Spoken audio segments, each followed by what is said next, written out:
I thought I would check in on my human hair experiment. It's probably been about 3 weeks, maybe even more. I have to check the date since I buried some human hair in here. And oh, I see right away hair on the surface. So, I mean, oh, and I see underneath here, there's hair underneath as well. So maybe, oh, and look at it, it's coming up. One great big, but there are worms in it. So maybe there's hope. I've got my granddaughter here. Look, Mica, look, there's a worm. This is in some human hair. This is the hair that I trimmed off my hair when I gave myself a haircut. And not only do I see worms in here,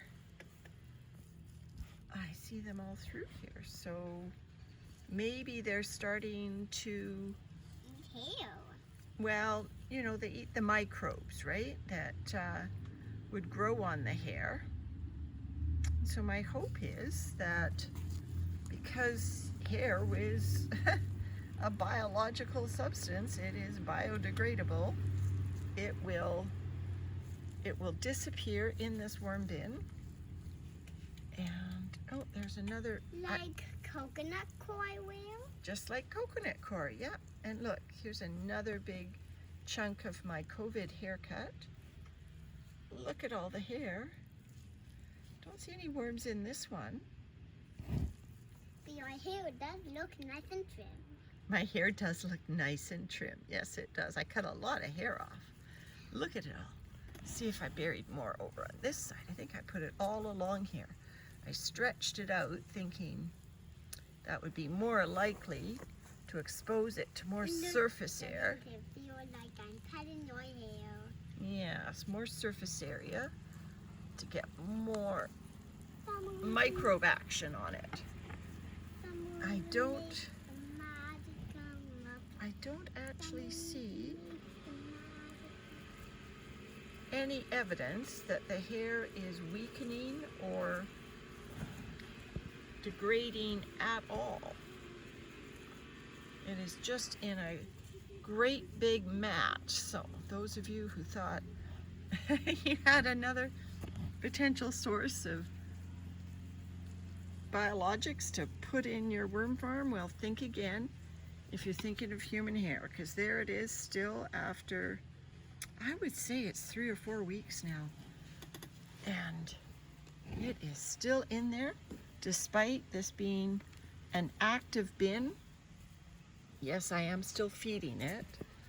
I haven't fed it for probably a week and a half though. It is wet. I've got it outside, and unfortunately it did get rained on, so the worms are probably happy with the extra moisture.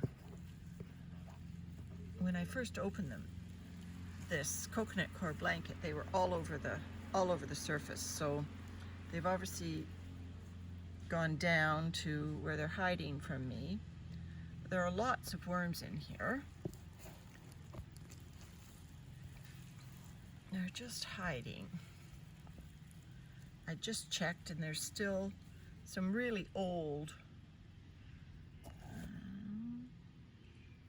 There's a cocoon. There's some old food in here, some things that aren't degrading quickly.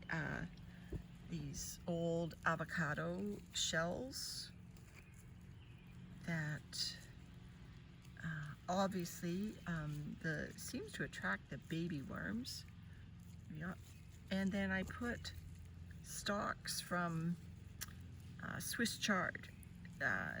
It had survived through the winter, and some of these lower end of the stalk was too tough for us to eat. So I put it raw but frozen into here, and it is taking forever to soften up and break down. So You know, the more I look at this bin, the more I'm kind of feeling sorry for these guys and going, you know, I know you're happy. I know you had a nice drink of rainwater last night, which was a total accident. I did cover it. Did cover the worm farm, but I obviously didn't cover it well enough.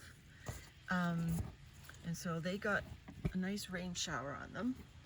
And I'm feeling kind of sorry because they don't have any soft biodegraded food. All they've got is hard stuff.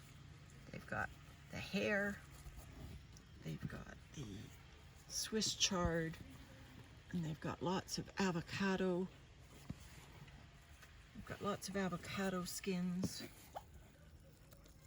And I'm feeling kind of sorry for them. I was delaying feeding them, thinking I'm going to force them into munching away some of these hard Swiss chard stalks and more avocado skins. I'm going to force them into doing that.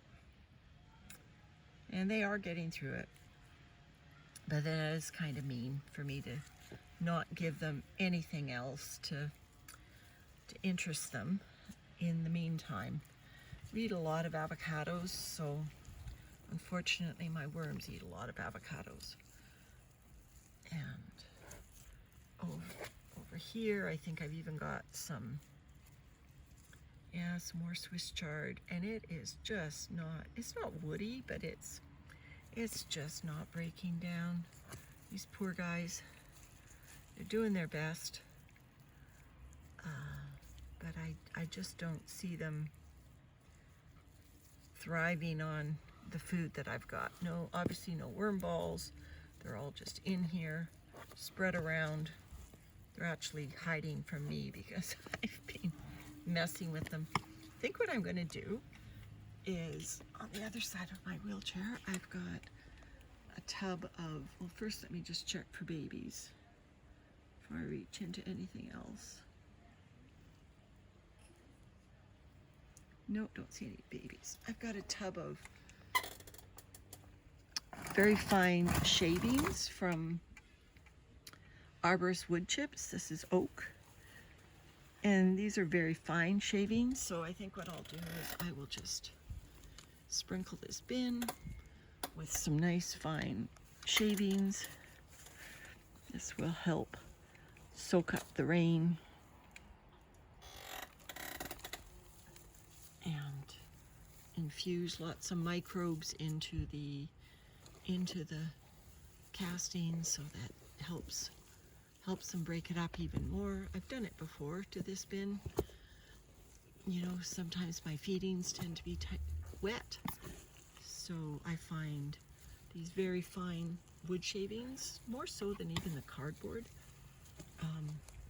Not only do they take up the extra water really nicely, but they condition the castings, like they make a really nice worm casting by the end of it.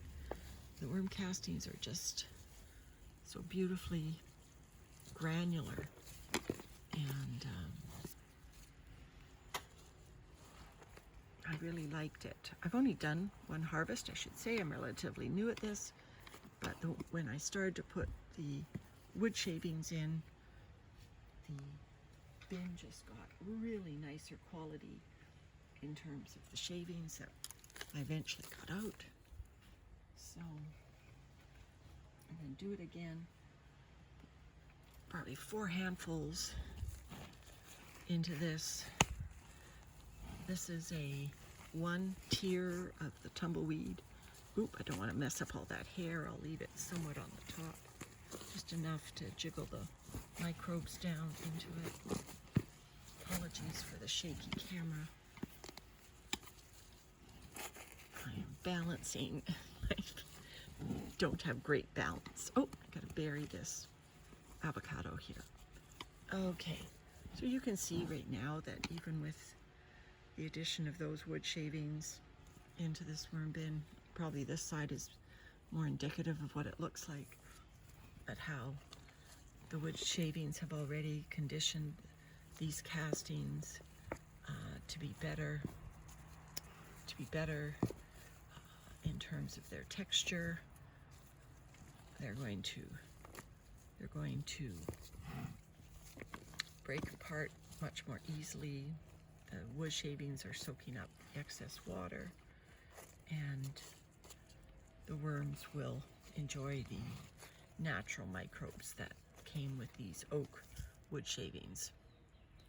The worms themselves probably gone below into the lower level, but they'll be up soon. Like I said, when I opened this bin initially, there was probably 20 worms right immediately under the coconut coir blanket feeding on the top, so they will enjoy the wood shavings, and they'll be back soon. All right, thanks very much everyone. Take care.